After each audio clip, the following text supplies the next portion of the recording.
ഞാനും ഒരു പ്രവാസിയായി നാളെ എണ്ണിക്കഴിയുകയായി നാട്ടിലെത്താനേറെ കിനാവ് കണ്ടു കഴിഞ്ഞിടലാ. കൊച്ചിയുടെ പ്രണയസുഗന്ധം തേടി ഷഫീഖിന്റെ മടക്കയാത്ര. വെൽഫിറ്റ് ക്രിക്കറ്റിന് ഇതൊരു കനത്ത പ്രഹരം. നീണ്ട 7 വർഷത്തെ പ്രവാസത്തിന്റെ തിരക്കുകൾക്ക് വിരാമമിട്ട് നമ്മുടെ ഷഫീഖ് നാട്ടിലേക്ക് മടങ്ങുകയാണ്. വെറുമൊരു മടക്കയാത്രയല്ല ഇത്. പ്രണയവും തമാശയും അല്പം മധുരമുള്ള ട്രാജഡിയും കലർന്ന ഒരു ഒന്നൊന്നര പോക്ക്. പ്രണയദിനത്തിലെ ആ റൊമാൻറ്റിക് മടക്കം. തന്റെ മടക്കം ഒരു പ്രണയദിനത്തിൽ തന്നെയാകണമെന്ന് ഷഫീഖിന് വലിയ നിർബന്ധമായിരുന്നു.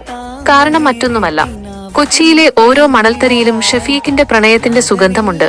ആ ഓർമ്മകളെ നെഞ്ചോട് ചേർത്ത് വെച്ച് ഒരു റൊമാൻറ്റിക് ഹീറോയെപ്പോലെ വേണം അവന് വിമാനം കയറാൻ. മുട്ടായിയും ഉറുമ്പും ഒരു മധുര ദുരന്തം. നാട്ടിൽ പോകുന്നതിന്റെ ആവേശത്തിൽ 1 മാസം മുമ്പേ ഷഫീഖ് കഷ്ടപ്പെട്ട് മുട്ടായിയും പലഹാരങ്ങളുമൊക്കെ വാങ്ങി സ്റ്റോക്ക് ചെയ്തിരുന്നു. പക്ഷേ വിധി അവിടെ ഒരു ഉറുമ്പിന്റെ രൂപത്തിൽ വില്ലനായി. ഷഫീഖ് കരുതിവെച്ച മധുരം നാട്ടിലെത്തുന്നതിനു മുമ്പേ അവിടുത്തെ ഉറുമ്പുകൾ അടിച്ചു മാറ്റി. ഒടുവിൽ നാട്ടുകാർക്ക് കൊടുക്കാൻ വെച്ച മുട്ടായി ഉറുമ്പുകൾക്ക് വിട്ടുകൊടുക്കേണ്ടി വന്ന ആ വലിയ മനസ്സ് നമ്മൾ കാണാതെ പോകരുത്. വെൽഫിറ്റ് ക്രിക്കറ്റിലെ ആ തീരാനഷ്ടം.